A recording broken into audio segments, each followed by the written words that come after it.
welcome to week 2 of Our Lady of Joy's Lenten Retreat, pandemic edition. Sorry. So a few notes. The person I was trying to think of last week who called Lent the fast before the feast, that was Fulton Sheen. And for those of you who didn't get the joke, you know, the old guy, he gave up beer for Lent, but he still drank 2 because it was for his brothers and, oh, never mind. Okay, so this is the second week and we're gonna get right into it, okay? I wanna start off by telling you a little story from youth ministry. I was a little bit of a warped youth minister there towards the end, in that I just liked having fun. And so, like a typical Bible quiz, you know, you split your teens into groups and you ask them questions, and then whoever gets the most questions right wins a gift card or a prize of some sort, right? Typical youth ministry, lots of fun. I started to just, I don't know if I was getting bored of doing the same nights over and over every 4 years or not, so I just started throwing things in. So I did one where I split them all into teams. I told them a week in advance there would be both benefits and punishments, so you wanted to do well. Well, when you got a question wrong, you got something kind of nasty given to your team that nobody would like to eat, particularly in a milkshake. They also each had a blender. So the worse a team did and the more they guessed wrong, the more gross that that particular little cocktail they would have to drink once the quiz was over would become. Needless to say, people were really hesitant and they made sure they got the answers right before they said anything there towards the end, because there was a team, I'm telling you, they had to drink a shake. That was the grossest thing I've ever seen. And I'm not even going to recount all of the things that I added to that milkshake, but it was not pleasant. You know, so, you know, we know anything that you would put into that blender, knowing you have to drink it, would be vital, right? You don't want to mess it up. You could, maybe you like mint and chocolate and you're kind of going with that sort of a theme. You probably don't want to toss in a big heaping helping of asparagus, right? Not really going to help. Or maybe you're going with a vanilla strawberry sort of a thing. Nice classic taste, flavor profile, you get what I'm saying. But then you toss in, I don't know, some liver, you know, bad. So you mix in one thing that is crucially horrible and it ruins the entire shake. Why do we understand this when it comes to something that we're drinking and not when it comes to things that we're looking at, things that we're hearing, things that we're consuming, you know, for our soul? Why don't we get that? I don't understand why it's so easy for us to forget. Many of us are feeding our souls a steady stream of lust, anger, anxiety, violence, fear, paranoia, and more. We're just, give me more, keep feeding it to me. But David, I go to Mass every Sunday. Maybe I go to Mass every day. I definitely, you know, say some prayers every day, here and there, you know, at least before meals. I mean, I'm doing really well. Let's go back to that blender, shall we? I'm putting in vanilla, I'm putting in, you know, ice cream, I'm putting in strawberries. It's great. Yeah, and then you're tossing in liver. What are you doing to yourself? Why are you doing that to your soul? I want to talk about vampires for a second. Don't turn off the video, okay? I want to talk about vampires for a second. I don't know who wrote it first, if it was in the Dracula mythos or it was something else, but it's a thing with vampires, which are imaginary, by the way, if little people are watching this video, that you have to invite them into your home before they can cross the threshold into your house. You have to invite them in. You'll see it in all kinds of vampire books, movies, television, etc., right? So tonight, you're at home, and all of a sudden you hear, you go to your front door. I know most of us probably wouldn't, but let's just say it's the 1970s. You go to your front door, you open it because you're excited somebody's there, and there's standing an obvious vampire. He's got the fangs, he's got like the little, you know, glass of stuff. Again, if somebody little is watching, I'm not going to explain what vampires drink. But he's standing there and he's like, hey, can I come in? I can only come in if you let me in. Do you say, oh yeah, please join me for dinner? No, you shut the door, you call the cops, you know, do whatever you need to do. And yet we do the exact same thing every single day. The vast majority of us do the same thing every single day. We do it on our televisions, computer, radio, cell phones, books, newspapers, even news channels. We just say, come on in. Come on in.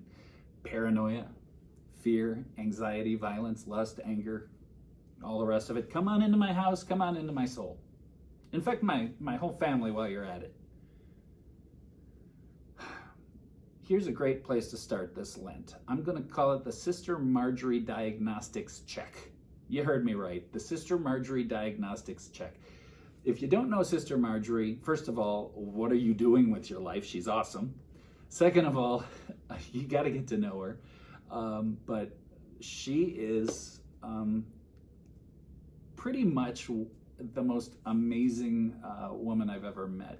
She's an elderly Irish woman who has got more firepower than anybody I've ever met. She is likely to just walk into my office and be like, hey, what you watching? What you reading? What's going on in here? You know, we didn't have staff prayer 1 week because I think there were only 3 of us in the office. And Sister Marjorie was like, really? We're not going to pray because there's only 3 of us? Come on, let's go. You know, she's kind of that sort of person, and I love her to death. Well, imagine the convent is under construction and Sister Marjorie is living in your house this coming week, all 7 days, okay?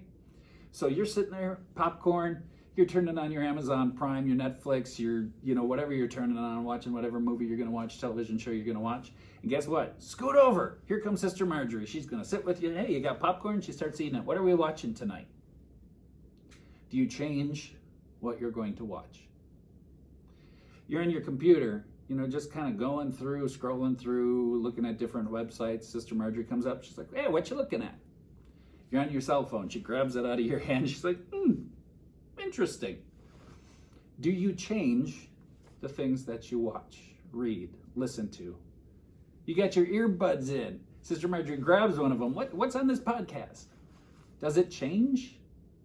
If it does, this Lent, I propose you change it. Let's take a look at Matthew 5.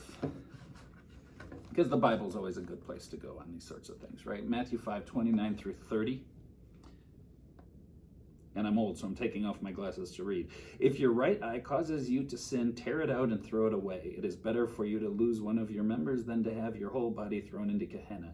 And if your right hand causes you to sin, cut it off and throw it away. It is better for you to lose one of your members than to have your whole body go into Gehenna. Okay, so pluck out your eye, tear off your hand, right? That's what God wants. No. Just don't expose yourself to those things. Don't cause your hand or your eye or your ears to sin. Just avoid the stuff. God doesn't want you to be a pirate with a hook for a hand because you cut it off and an eye patch because you plucked it out. God doesn't want you to be a pirate. All right, there's your mantra for the second video. Okay. Gee, Bob, I tuned in for this parish retreat, and he was talking about vampires and pirates. What kind of parish is this? Well, it's a parish that hires me as the director of faith formation, so sorry about that. Here's the next level, though. The next level. Anything that is not of the Lord, it needs to go. How do we do that? How do we remove that from our homes? Okay. Fear, anxiety, worry, anger, outrage. Okay. Anything you're turning on, clicking on, listening to that causes fear, anxiety, worry, anger, outrage.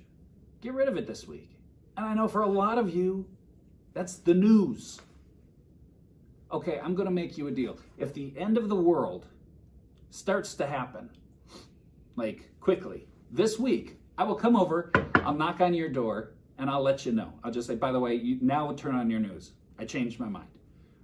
But otherwise, just let it go. If it's causing these things that are not of the Lord, let it go. And I know some of you are probably grasping for any defense you can, saying, what about righteous anger?